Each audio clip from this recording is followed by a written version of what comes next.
Spotlighting Hawaii's leaders. We want to bring in Governor Deity. Good morning, Mr. Mayor. Lieutenant Governor, good morning. Thanks so much for joining us. Mayor Derek Kawakami. Thank you so much, Senator, for being here. Spotlighting the issues. Where is the virus right now in our community? How much is this overall going to cost the state? How are you responding to the community's concerns? Talk about the level of citations that you guys are writing. Spotlight Hawaii with Yanji Denise and Ryan Kalei Suji on the digital platforms of the Honolulu Star-Advertiser. This episode of Spotlight Hawaii is brought to you by Chaminade University.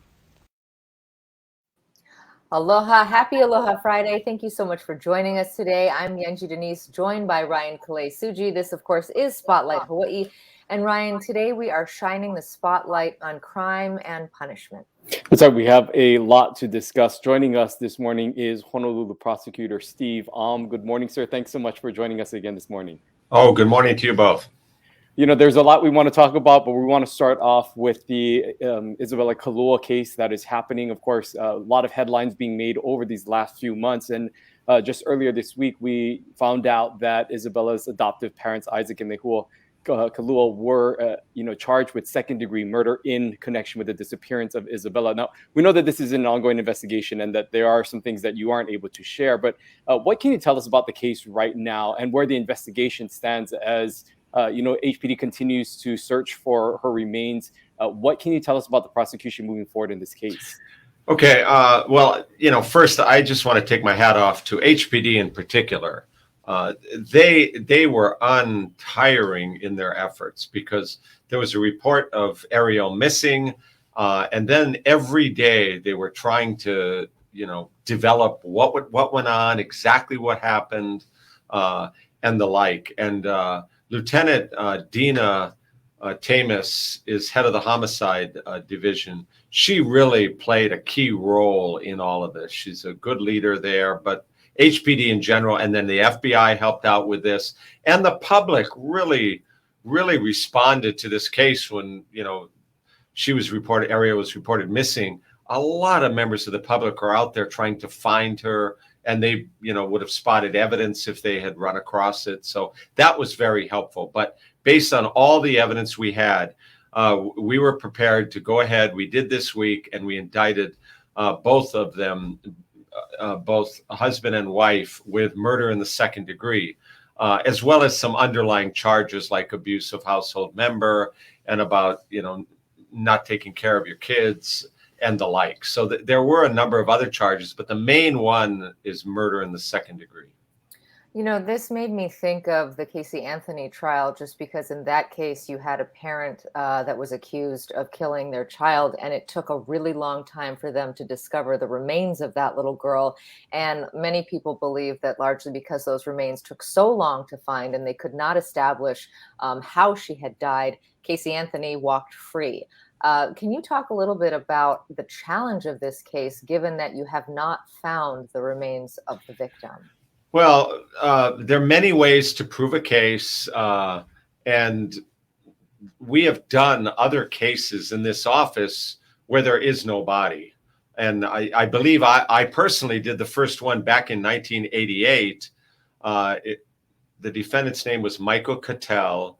He had been a failed SEAL, trying to become a SEAL, and he had killed his wife, Mary Alice Cattell, but he had spirited her body away, so that was never found.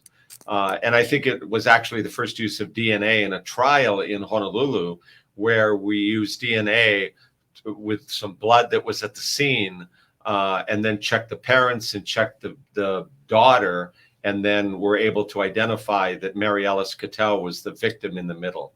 So there are many ways you can do it. You just have to prove to the jury that somebody intentionally or knowingly caused the death of another, or they put them in serious injury such that because they had a duty to act, they needed to inform law enforcement or they needed to inform medical personnel. So the mother, Lehua Kalua, is charged with both ways of proving murder.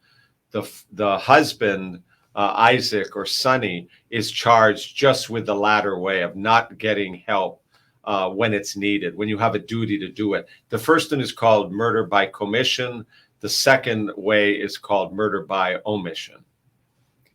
You spoke about the jury, and I imagine going into this jury selection process, how much of a challenge do you think this might present, knowing that this has been such a high-profile case, first with this missing persons report and the community really getting involved, and now ultimately where this is led through? How do you think that process will play out through the jury selection? Well, it's always anytime there's a case that's gotten a lot of attention in the press, jury selection is always a challenge. You often have to do individual voir dire, as they say, bring the jurors in one at a time, really to ask them, have you heard about this case? Give a brief description of it. And have you heard about this case? If so, from what settings, what sources, like Spotlight or Star-Advertiser? And then, from that, what do you actually remember hearing? And based on what you've heard, if you were instructed to set that aside, would you be able to set that aside? Have you formed an opinion about the Kalua's guilt or not? I mean, this has to be done in all of high publicity cases. Like in the Kealoha case, it was the same thing. Other big cases locally, it's been that way. When Gary Rodriguez, when I was U.S. Attorney before, Gary Rodriguez, head of the United Public Workers, he was charged. There's always going to be high publicity cases, but there is a way, and I think people are pretty honest about it when they're asked about whether they'd be able to set it aside. Because some people say, no, I haven't. I've already made up my mind.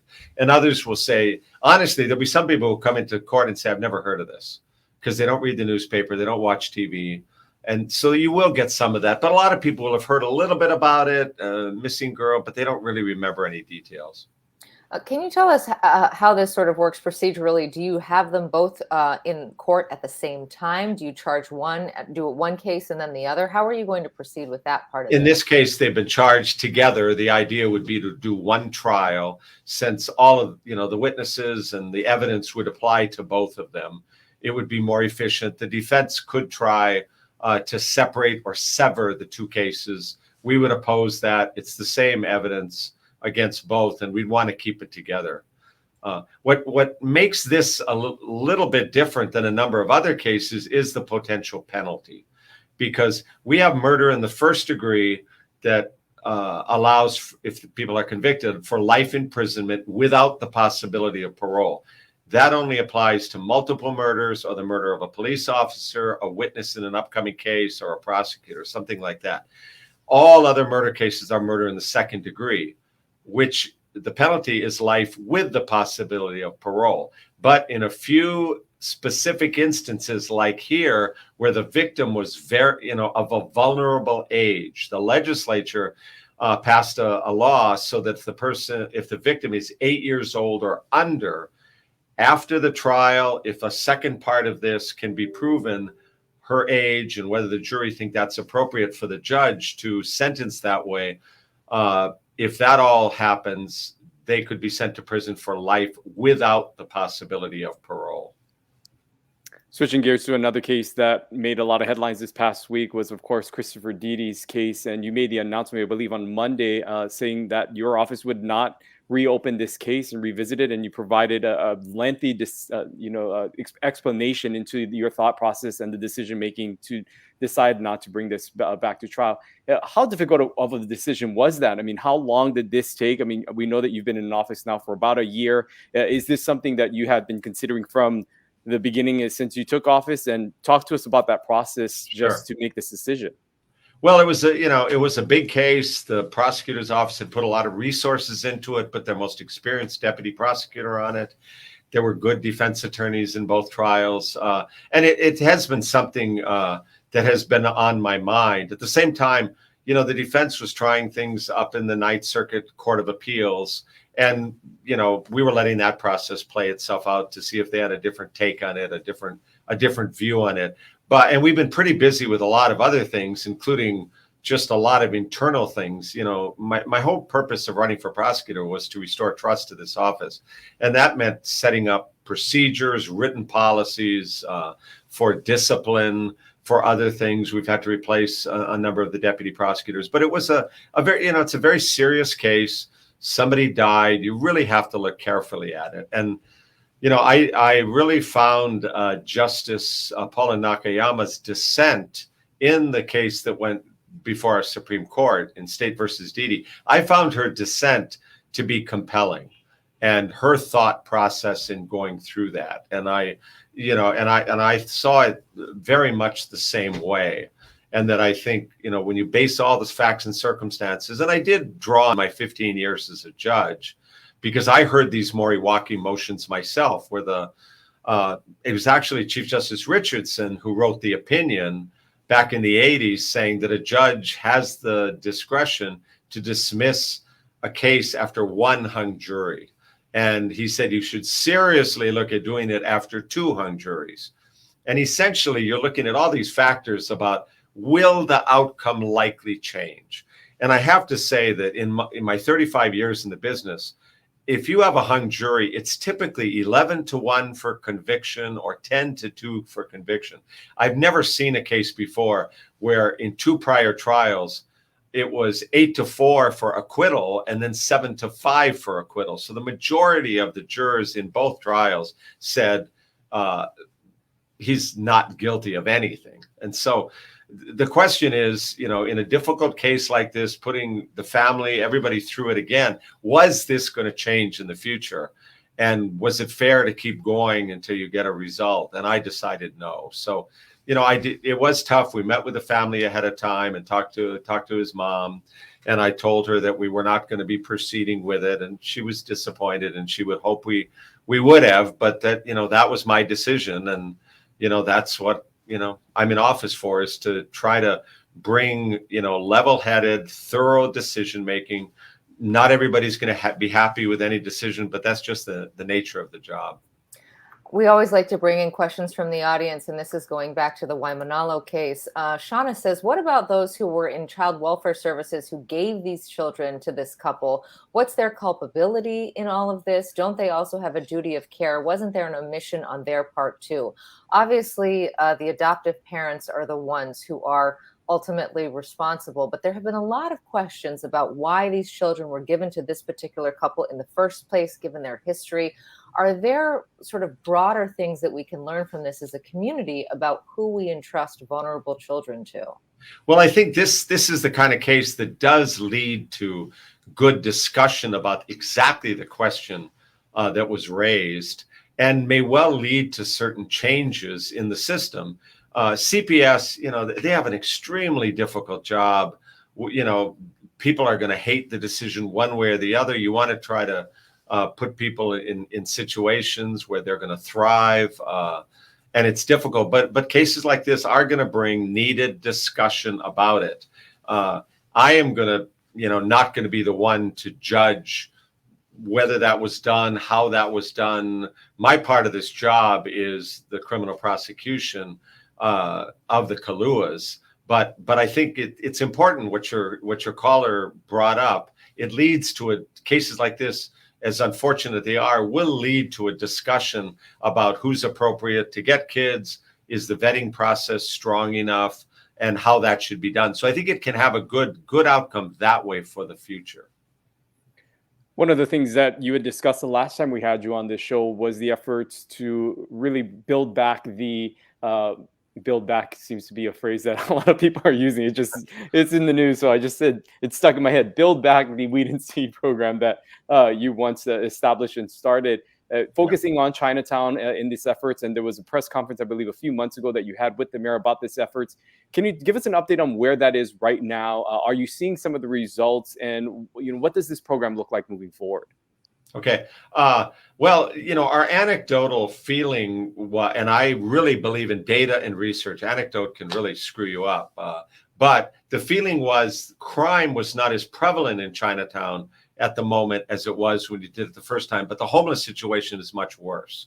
And that really is the way it has turned out. Now, part of that may be COVID. People are just staying home more. They're not out as much. But the mayor has been great. Mayor Blangiardi has embraced this in a way that wasn't, ever this strong in the past. Anton Krucky with the housing and homelessness, and now community services. They've merged the sessions. They have been great. Our main partner in all this, of course, is HPD. And they've got a really good team down there, whether it's Major Sung, whether it's the community police officers, Captain Lin, and we're working closely with them. And I think you can already see a difference if you go down there. Now, the weed part has gotten a bigger head start. It's faster to get that rolling.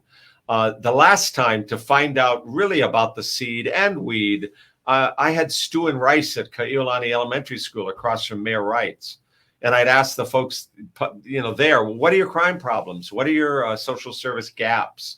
And they told us, and that drove what we did. That led to a Head Start program at Kukui Gardens across the street, after school tutoring by Liliuokalani Trust at Ka'iolani Elementary, an after school sports program for 2 hours every weekday afternoon. And, if you don't give kids something to do after school, a number of them are going to get in trouble.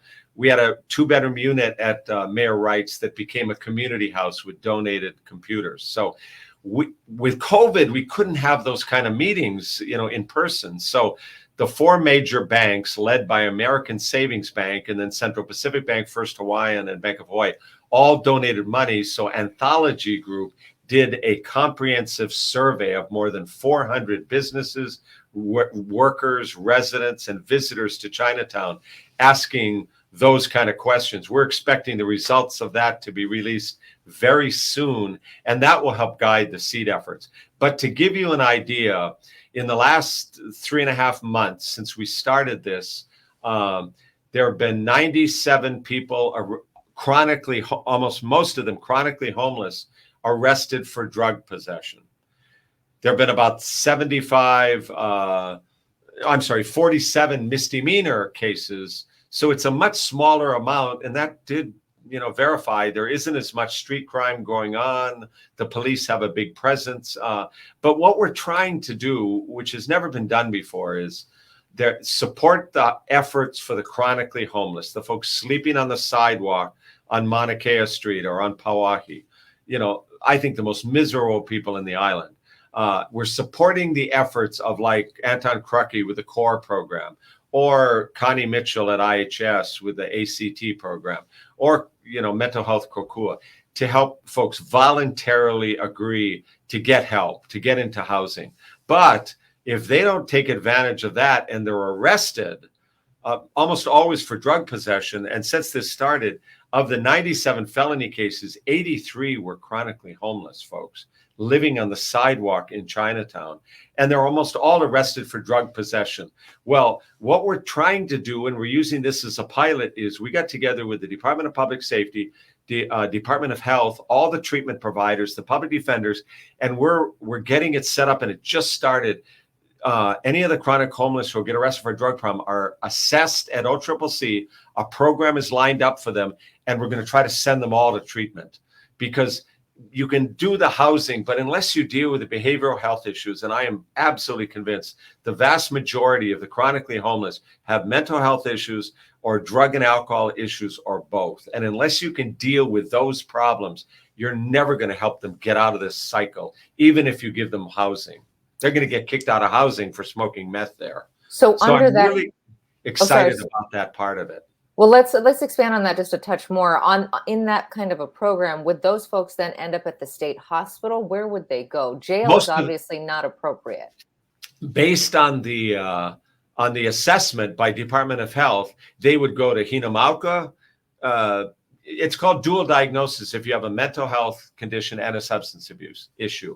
Hinamauka does those. For the more severe cases, probably Poilani, a great program on the windward side. Could be Habilitat, could be Sand Island. It could be Salvation Army ATS, could be Ho'omaukeola out on the Waianae Coast. And I think what really helped is my background as the Hope probation judge and the drug court judge, and Shirley Noy, who is the senior probation officer and who I hired over here at the office. Together, we know all of the programs. We know the people that work there. So in the beginning of the year, I talked to each one individually, and they agreed to take in some of the chronically homeless into their programs. And so this gives them the best chance. Not everybody's going to make it on treatment, but I know from my background, a lot of them will. They'll get their lives back. They'll realize they can function without smoking ice. And so And so where the trust level comes in is Department of Health is going to make the gauge as to, is it a drug program only? We'll send them to Salvation Army ATS up in Nuuanu. Drug and alcohol, maybe Hinamauka, maybe Poilani. Long-term, really have been in programs before and need a long-term program, maybe Habilitat, maybe Sand Island. And then the programs would work together on this. So I'm really excited. This will be a pilot. If it works here, it can be expanded to other in the homeless population. And I think it could be one of our real answers to helping them. Well, and that was going to be my next question, because obviously there is this problem in that Chinatown community and a lot of effort being poured in right now to this area of our community. But another area that is high visibility that we're also seeing a lot of this occurring is in Waikiki. And just so, the question remains, when would this program and the efforts that are happening in Chinatown ultimately maybe move on to Waikiki, an area where there's a lot of tourists, a lot of visitors, and it's a big part of our economic driver for the state. How long do you think that would take before some of those resources get poured into Waikiki? I'm wondering, have you been talking to the folks in Waikiki? Because I'm hearing the same thing from them. But what I've said is, we started Weed and Seed all those years ago in Chinatown and Kali'ipalama.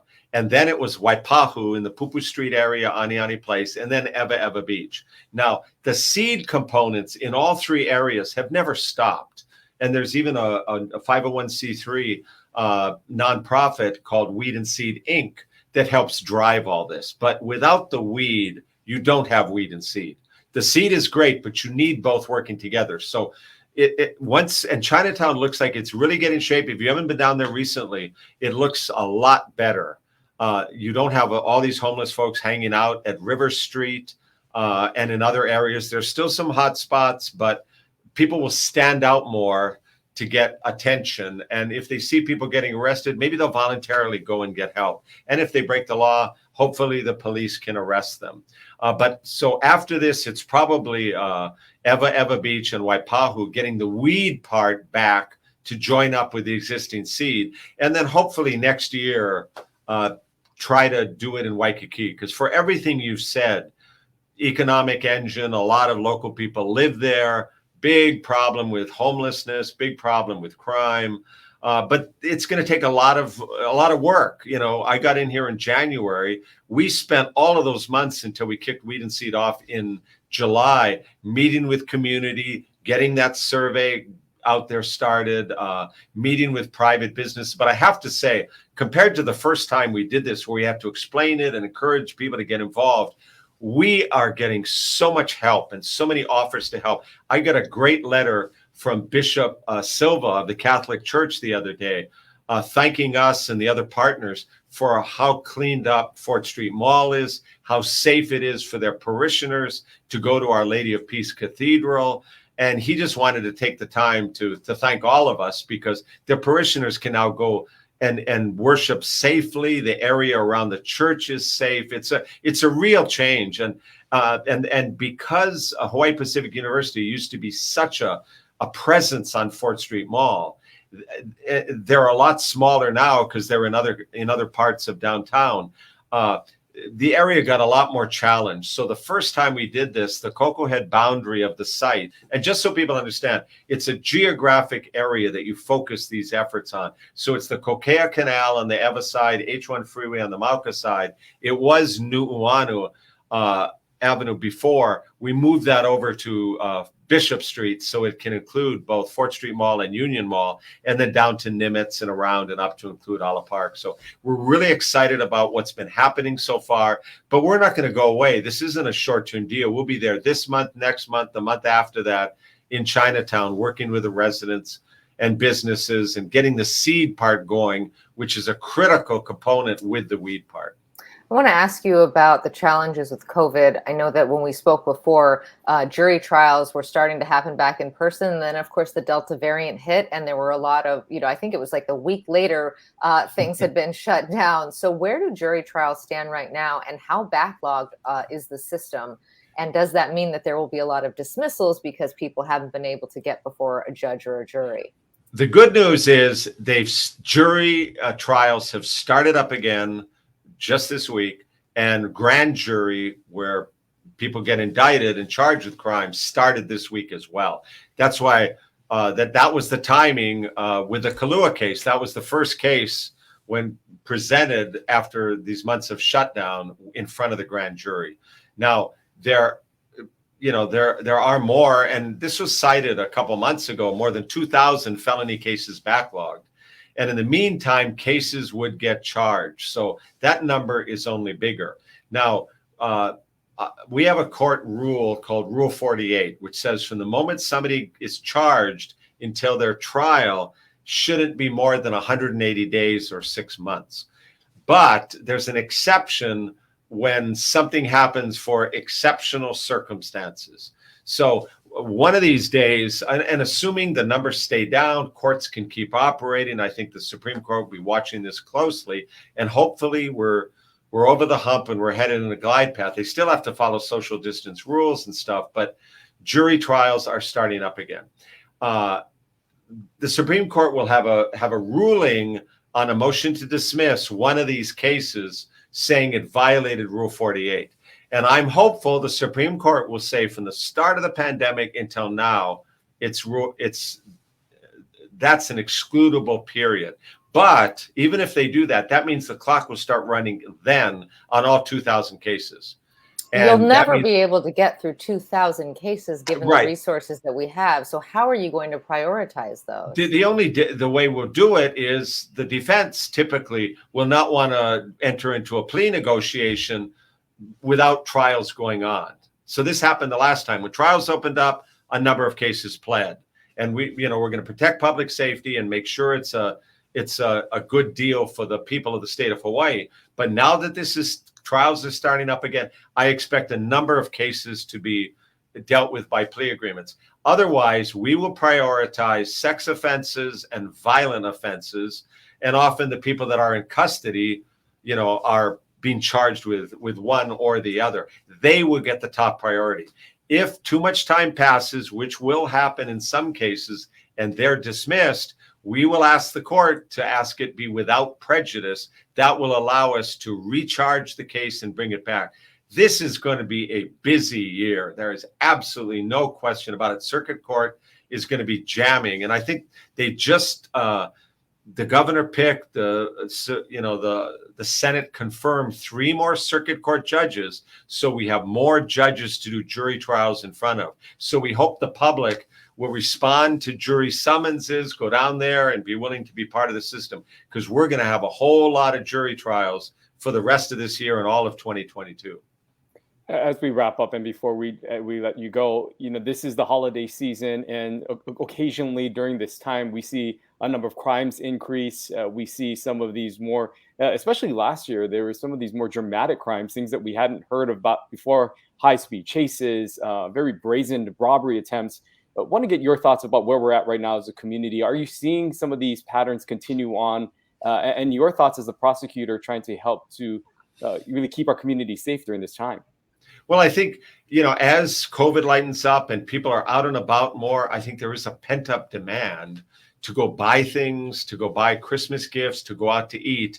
But again, I would ask people to really be cautious, and especially at our shopping centers, in the parking malls, avoid going back to your car with a bunch of boxes and gift boxes and bags, from the different stores, and putting them in your trunk and then going back in to shop some more, because there are crooks out there looking for this. I know the security at all the malls try to keep an eye on that, try to cruise around as much as they can. But that is where we always see a spike in those kind of cases. And same thing with, watching out. If you've ordered something online, try to figure out when it's coming to your house so nobody rips off the Amazon box from your front door, or if it's around the side of your house. Just be aware, be on the lookout, be extra cautious, because I think people really want to get out there and do things, and the crooks want to take advantage of that too. So we all got to be more careful. That's some great advice to end our program this morning. Thank you so much, Honolulu Prosecutor Steve Alm, for joining us this morning. Okay, Eugene, Ryan, great to see you folks again. Take care. Aloha. Thank you. We covered a lot of ground, and if you joined us late, please do rewatch this program when it ends. And remember, we're also offered as a podcast on all of the podcast platforms, and this does rebroadcast on television, channel 50, every day. And so, we covered, like, as I said, a lot of ground. That the case of the missing girl in Waimanalo now turned into a murder case against the adoptive parents. It does sound like there will be some challenges there, given that they have not found this little girl's remains as of yet, but he seemed very confident that he will be able to proceed and get a conviction in what has been a very difficult case already. Yeah, and you heard his thoughts about the jury selection in the highly publicized case where it started as a missing child's report, and many in the community were getting involved. He does, however, feel confident that they will be able to select a jury and go through this process. But this will be a case that we will continue to be talking about for months to come, as really some of the details that were disclosed this past week. I know it was very difficult for many to hear, but something that is an important, really shines a light, as he said, onto the importance of the system as well as the adoption system and how things are managed there. We also heard of his reasoning again for not pursuing the Christopher Deity trial and bringing that back, and his conversations that he had with the family to ultimately let them know that the city would not be reopening this case. But also hearing about a lot of details with that Weed and Seed program that you can tell that he's very passionate about. Yeah, and he's optimistic that that will be able to move into other areas, not Waikiki, it sounds like any time soon, but Eva would be the next target area. He said that they are seeing successes in Chinatown, and interesting that they want to sort of disrupt. It's similar to what Dr. Ireland, when he was on here, talked about, the folks who are calling an ambulance, going to Queens. He talked about someone going 80 times in 1 month. Steve Alm on the other side is talking about people who are chronically homeless, getting arrested, and then, prosecuting them really doesn't seem to have much of an impact. And so he wants to divert those resources and get those folks into treatment, or get them mental health services, or possibly both, so that they break that cycle. And that obviously is very important as we deal with the homeless challenges throughout the island. Interesting to hear also his thoughts on crime and the backlog of jury trials, 2,000 cases, and this question of, will some of these cases be thrown out because they haven't been able to see a judge or jury for 6 months as mandated by the law right now? Will there be an exception granted for the pandemic? He's waiting on the Supreme Court for that kind of a decision. Yeah, it's a lot of cases to get through, so we'll continue to keep an eye on that. Looking forward to next week. We have a busy week, starting off with Governor David Ige, who has just returned from his international conference. Want to get an update from him on all of the efforts that happened there, as well as where the state is moving forward. There is and has been some calls by local restaurant owners to lift all restrictions, and that restaurant owners are saying they continue to have a difficult time. We'll hear from the governor on any easing of further restrictions due to COVID-19, as well as planning for the state budget. It's hard to believe, but it's that time of year where he begins putting together his plan and his budget for the next legislative session. We'll talk to him all on Monday about all those topics. Yeah, so we'll see you right here 10:30 on Monday. Until then, have a great weekend. Aloha. This episode of Spotlight Hawaii was brought to you by Chaminade University.